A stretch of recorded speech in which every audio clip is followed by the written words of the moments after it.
Prezado amiguinhos, estou aqui em Limeira, terminando a minha suspensão. Eu estou aqui na casa dos meus pais. E aí eu queria falar um pouquinho sobre essa nova saga da, da Panini, né? Essa nova coleção, vamos chamar de coleção, para não confundir. Uma coleção chamada A Saga D. Né? Tem a saga do X-Men, que eu acompanho, tem a saga do Homem-Aranha, do Batman, etc. E vai ter uma nova saga que vai ser a saga do clone. Né? Seriam edições encadernadas, TPB, 4, 5 edições mensais, né, que saíram na época, compilados nesse formato saga. Eu acho o seguinte, cara, eu não vou acompanhar, não vou comprar, até teria algum interesse em comprar, porque é um material que eu acompanhei em banca, que eu li na época, né? Então, hoje em dia, se eu fosse colecionar qualquer coisa, eu tenho essa premissa de pegar um material que eu já tive, né? Para, sei lá, voltar a ter uma coleção, voltar a reler essas boas histórias e tal. Mas o lance da saga é que é muito longo. Né? Eu acho que nos Estados Unidos durou 2 anos, por aí. Mas lá eles tinham Web of Spider-Man, Amazing Spider-Man, Espetacular Spider-Man, Peter Parker, um monte de edições mensais. Né? Aqui a gente só tinha Teia do Aranha e Homem-Aranha, durou até mais, acho que uns 3 anos, por aí. É, e é uma saga muito pesada, cara. É um período muito pesado do Homem-Aranha, em vários aspectos. De repente você pode dizer o seguinte: bom, ele leva o Homem-Aranha para um caminho que eu nunca quis que ele fosse. Né? Eu, como leitor, como fã do Homem-Aranha, eu nunca quis ver o Peter Parker e o Homem-Aranha nesse caminho.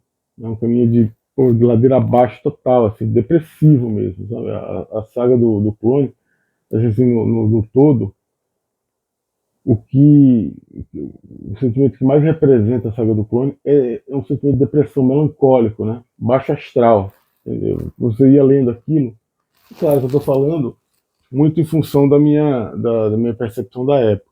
Eu não relia esse material, eu não tenho mais, então não tenho como, sei lá, fazer uma segunda leitura à luz dos anos passados e dar uma impressão mais madura e tal, ou mais distante, né? Mas na minha época de leitor, você lia aquilo e falava, cara, não é possível, não acabava nunca. O negócio ia caindo, caindo, aí dava uma subidinha, voltava de novo. Sabe? Era melancólico, era depressivo, era decadente ver o Homem-Aranha nessa situação. Então não sei se eu estou exagerando, né, no meu sentimento, se aquilo ficou impresso em mim, na minha mente, impregnado, um exagero, né, uma coisa meio exagerada. Pode ser. Dando esse desconto, a saga não é boa, cara. Por esse motivo que eu não vou comprar. E é longa, extremamente longa. Se fosse uma coisa de, sei lá, 6, 7 meses resolve, eu até me arriscava. Falava, não, mas é bacana ter esse material. Mas eu estava vendo na internet, na Amazon, só de Epic Collection, são 5 Epic Collection. Né? Então vamos supor que cada Epic Collection seja umas 3, mais ou menos de formato a saga, então seria 15, né? Seria mais de um ano. Vamos supor aí um ano. Aí já é muito pesado para você ter esse material que não é tão legal, que não é tão interessante. Acho que em formato ônibus, lá no mercado americano eles têm isso, né? Tem o formato Epic, formato ônibus do mesmo material. O formato ônibus são 2 ônibus grossos, assim, mais de 1000 páginas, né? Então, assim, é muita coisa, cara. Eu acho que, porra, a saga do clone, basicamente, só para quem não sabe, não conhece direito, foi o seguinte: uma reciclagem, um aproveitamento de um material anterior, dos anos 70, eu acho, do Jerry Conway. Né? Ele tinha criado essa história do clone. Que, assim, o Chacal é um personagem. Eu acho que ele mesmo que criou. Na verdade, o Chacal era um professor deles, da turminha, né, do Peter Parker. Ele já estava naquela fase da faculdade. E estava ele, a Gwen Stacy e tal. Com a morte da Gwen Stacy, ficou um certo. Pô, o pessoal queria de volta e tal, e eles não conseguiam mais resolver aquilo, porque né, no universo Marvel, até aquele momento, o personagem morria e ficava morto mesmo. Né, não tinha essa de ficar voltando, não. Aí mataram a Gwen Stacy, foi aquele drama, foi aquela tragédia, e eles inventaram essa história da volta da Gwen Stacy, como fazer ela de volta. Eles fizeram uma clonagem. O professor que viria a se tornar o Chacal, ele era obcecado pela Gwen Stacy. Aí ele faz um trabalho, né, da escola, ele pega a amostra de DNA, né, a amostra genética dos alunos, entre eles o Gwen Stacy e o Peter Parker. Então, quando ela morreu, ele fica transtornado, tal, ele acaba clonando a personagem. Mas é como se fosse ciência Marvel, né? Você clona o personagem com as memórias, com as impressões, com tudo, toda a vida pregressa do original, né? Aí ele descobre que o Peter Parker é o Homem-Aranha. Ele vê lá no exame, né, que o cara tem características físicas diferentes dos seres humanos comuns. Ele sabe que é o Homem-Aranha e tem a Gwen Stacy. Então, o plot básico da saga do clone original é essa. Ele faz uma Gwen Stacy, cara, com a volta e tudo um drama, né? Com Peter Parker verdadeiro. E o clone do Homem-Aranha. E também com as memórias do Homem-Aranha e tudo. Só que ele tem as memórias, ele tem também o código de honra e tal. Esse é o argumento para a segunda saga do clone. A saga do clone é essa que vai ser lançada agora. Eu acredito, eu espero, né? Já que eles vão fazer essa volta, que eles peguem esse período, essa historinha do Jerry Conway, esse arco, né? Não é tão curto assim, mas eles peguem esse material e publiquem também, para poder dar um contexto, né? Aí tá aí, eles brigam, então ninguém sabe quem é o clone, quem que não é o clone. Acaba que o clone é dado como morto, né? O clone da Gwen Stacy vai embora, acho que não volta depois, né? Mas fica um bom tempo afastado, e o clone dado como morto também. Ele não está morto, ele se manda. Em tese, a justificativa é essa. Pô, o cara tem ele sabe que é um clone, ele tem a biologia, né, e as memórias do Homem-Aranha, do Peter Parker. Ele tem todo o código de honra, o código a ética, né, a visão de mundo. Então ele se afasta. Aí nessa segunda saga do clone, anos e anos depois, o pessoal resgata essa historinha. Fala assim, pô, vamos pegar esse personagem de novo, vai ser legal, né? Vai ser uma boa ideia. A ideia em si não é ruim, né? Nos anos 90, falaram, pô, vamos pegar esse personagem de novo, vamos fazer que ele volte. Tal. E fizeram aquela mesma história de sempre. Quer dizer, a tia May fica doente, fica entre a vida e a morte. Aí o clone resolve voltar para se despedir, né? Uma última vez, sei lá, dar um beijo na velha. Porque ele tem as memórias, né, de ser criado por ela, né? Aí novamente aquela briga e tal. Só que aí ele já não sabe se é clone, já não sabe se não é clone. Aí fica um espiral, cara, de confusão, de vai e vem, né? Uma hora ele acha que é o clone, outra hora ele fica como amigo do Peter Parker. Peter Parker depois não sabe se ele que é o clone, aí depois acha que ele é o clone, toda a vida que ele teve com a Mary Jane foi um erro, e o outro perdeu né, um pedaço significativo da vida dele. Ele foi morar em outra cidade, né, deixou Nova York, e fica essa bagunça, esse vai e vem, e não acaba nunca. A sensação que você tinha era que aquilo não acabava nunca. Aí talvez tenha sido isso, quer dizer, o negócio foi mal planejado, sei lá, pensar assim, vamos pegar e fazer uma brincadeira com isso aí. O negócio foi dando certo, foi animando, os caras foram continuando, as vendas foram aumentando, talvez, né? Os caras foram continuando, aí ficou um negócio insuportável. Já não dava mais para cortar assim, sabe? O John Romita Jr. teve participação, aquele chatérrimo Dan Jurgens, né? Também participou. E as histórias, a cor era aquela cor digital, e era tudo muito escuro, né? O Homem-Aranha sempre foi uma coisa luminosa, né? Um quadrinho luminoso. Tinha momentos assim mais deprê, mas sempre foi um quadrinho de ensolarado, né? ficou um quadrinho muito noturno, né? Uma coisa muito lúgubre, muito pesada. A sensação era essa, era uma melancolia, depressão e um peso desnecessário para o personagem.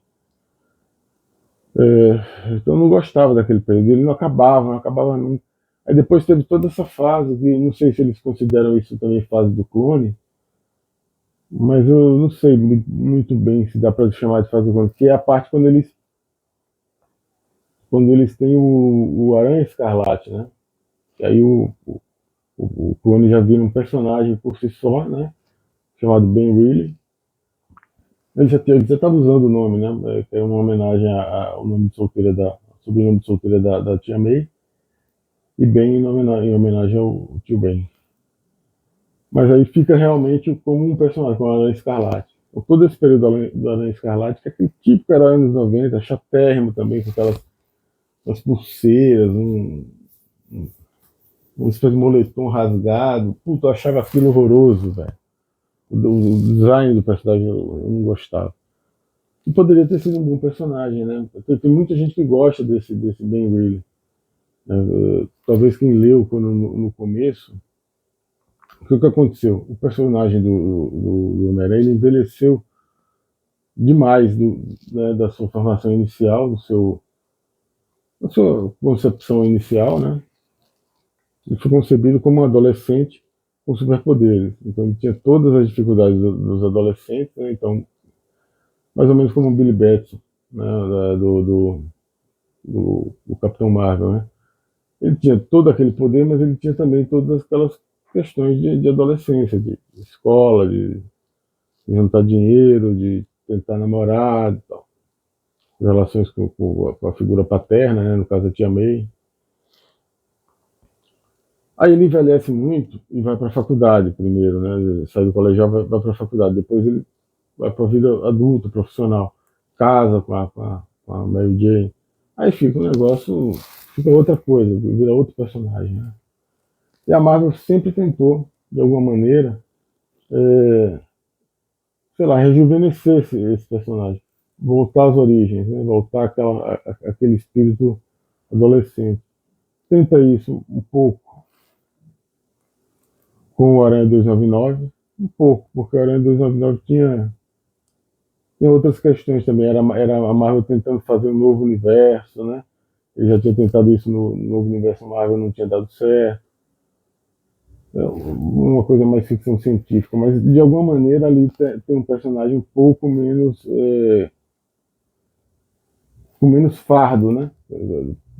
O cara casado, o cara com contas para pagar e tal. O Aranha 299 era mais solto nesse sentido. Mas tenta isso, claramente. Só vai conseguir isso de verdade mesmo com o Miles Morales. Mas tenta isso claramente com o Ben Reilly.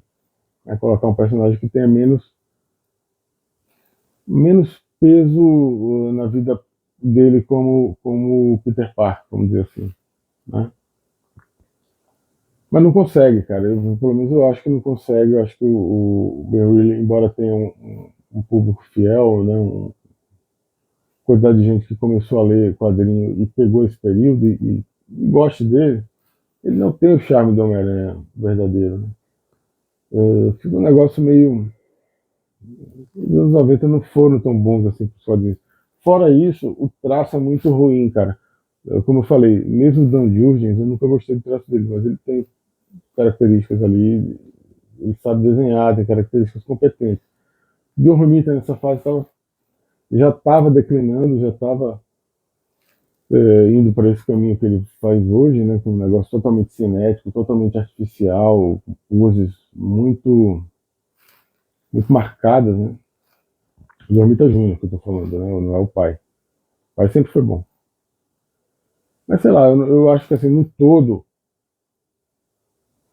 o que fica na saga do clone é que ele realmente leva o personagem, embora não seja para lugares que eu gostaria que o personagem fosse, ele leva o personagem a lugares importantes.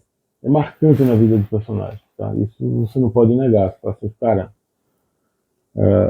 esse período teve gravidade, teve dimensão, teve relevo na mitologia do personagem como um todo. Então, não é algo que você possa descartar, simplesmente deixar para lá, falar, não, joga isso fora e pronto.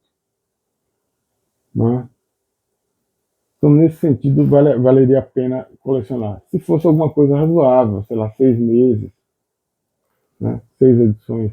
Agora, o equivalente, né, vamos dizer assim, a cinco Epic Collection é muita coisa, cara. Isso eu realmente não tenho nenhum interesse.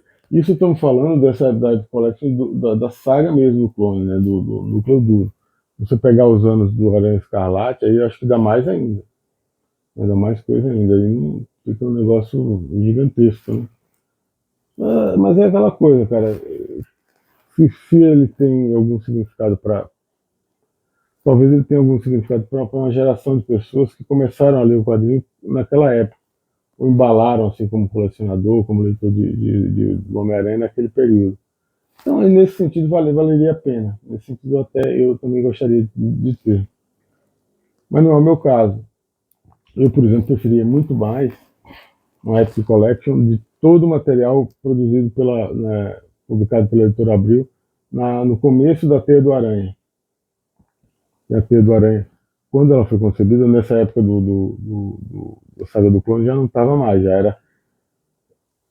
já era sobre histórias contemporâneas de Homem-Aranha, né? Mas ela foi concebida antes, pela Editora Abril, como uma revista que ia publicar histórias antigas de Homem-Aranha. Né? Então, histórias dos anos 70, principalmente anos 70, 60, 70 e até 80, né? Que a gente, leitor, começou a ler nos anos 80, a gente não tinha acesso a esse material. Não é como hoje, que você tem esse monte de republicação. Então, ter chegado até do Aranha nesse material antigo foi fantástico, né? É um negócio super diferente para a gente na época. Mas isso aí, de certa maneira, já está sendo publicado, né? Seja nas edições definitivas, seja nessas edições vintage, coleção histórica Marvel, coleção clássica. De alguma maneira, muito desse material já foi publicado, né? Mas eu acabei que eu não tive, cara. Eu me arrependi de não ter pego a edição definitiva do Homem-Aranha. Porque agora já fica inviável, né? Eu não tenho mais para vender, assim, direto na editora, né? Não tem mais. E também são muitas edições já, né? Tem mais de 15, eu acho, edições definitivas. Tá muita coisa. Mesmo o X-Men, cara. O X-Men já tá, acho que tá na oitavo volume. Eu não acho alguns volumes desses, você não acha mais para vender. E é muita coisa, né? Você imagina pagar 200 pau por volume, é uma fortuna, né? Mas é isso aí, cara. É uma boa para quem quer esse período, né?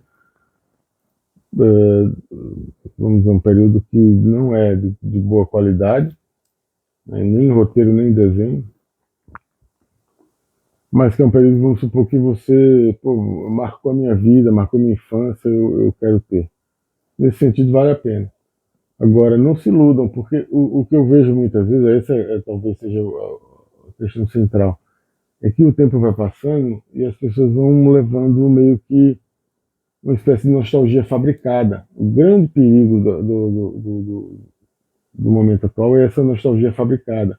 É aquilo que eu estava falando do Thor Sapo, né? Ficou uma nostalgia fabricada sobre o Thor Sapo e tal. Um arco pequeno, né, uma história meio chatinha sobre um Thor que vira um sapo e vai ajudar outros sapos no Central Park. O que só fica legal, um pedacinho quando o Thor fica um sapão de 2 metros de altura com o Mjolnir na mão. Mas assim, é super rápido, é super no final. Se ele ficasse mais tempo, tudo bem. Mas criou-se uma fantasia, uma nostalgia fabricada em cima disso, até acho que foi citado num dos filmes do Thor e tal. Como se fosse uma coisa muito especial, e não é. Mesma coisa, só que é pequeno, né? Ainda dá para você engolir. Mesma coisa fizeram como é que foi no novo Quarteto Fantástico, aquele que é o Hulk, o Motoqueiro Fantasma, o Homem-Aranha e o Wolverine. Como se fosse um negócio muito especial. Agora já tem coisa nova e tal. Isso é uma nostalgia fabricada, cara. Aquilo ali foi uma coisa pequena no trabalho, minúsculo no trabalho do Walter Simons, dentro do trabalho dele no quarteto. Teve nada demais, teve nada especial, uma coisa quase, sabe, comercial básico mesmo, um negócio quase banal. Mas se criou um exagero, né? Se deu um relevo que o negócio não tem. Mesma coisa eu vejo na saga do clone. Se exagera, né? Ah, a saga do clone é uma coisa fundamental, um negócio, um antes e depois da vida do Homem-Aranha. Não é para tanto. Mas é interessante. Agora o problema é que é longo, extremamente longo. Se não fosse tão longo, eu até diria, não, vale a pena a gente pegar e tal, por mais que o roteiro não seja essas coisas, vale a pena e tal. Porque o negócio é gigantesco. Quantas sagas? Eu não sei nem se tem previsão, mas quantas dessas, vamos dizer, do formato saga vai ser lançado? Vai ter que ter pelo menos um ano, cara. Pelo menos. É muita coisa, eu não tô fora. Abraços!